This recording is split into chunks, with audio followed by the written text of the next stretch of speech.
The Magdalene Laundries were portrayed by the Catholic Church as places of refuge, yet throughout the 20th century they often became prisons for girls and women used by nuns for their labour. This one in Dublin only closed in 1996, and governments here had been under pressure for years to acknowledge the past. On this day, it finally happened. An official report acknowledging that the Irish state was effectively working in tandem with the church in getting girls and women into the workhouses. It came with a sort of apology from government ministers. And certainly it was not their fault, and I think it is regrettable that no government intervened before this one. The state got girls in, inspected their working conditions. Government departments had their laundry done by forced labour.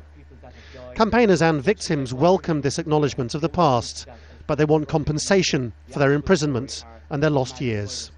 All my possessions was taken from me, and also I wouldn't eat for 3 weeks. I just wanted to die because it was just horrendous and inhumane. It was worse than any prison.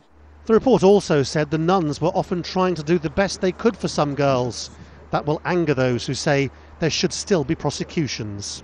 The state, as Martin McAleese has demonstrated, was responsible for the environment in which they were held. The state knew that these girls and women were put into forced labour, unpaid, and were under lock and key. And it chose to ignore that fact, and now it's time to acknowledge it and apologise fulsomely. So where does all this leave Ireland? Has the church less hold over the state than it once had because of this report? It was never the remit of this report to offer recommendations on what Ireland's current crop of politicians should do, to offer compensation either financially or morally for what happened in places like this throughout the 20th century. But there's a very good reason for thinking that they would want to, and it's this. Ireland has just got itself a seat on the United Nations Human Rights Council, and the United Nations itself has described what happened in the laundries as a form of torture. The report also admits that the Irish state registered the deaths of women from the laundries and even buried them. Most of the victims of this are dead, many in communal graves. So are most of the nuns who locked them up, while the Irish state and society looked the other way.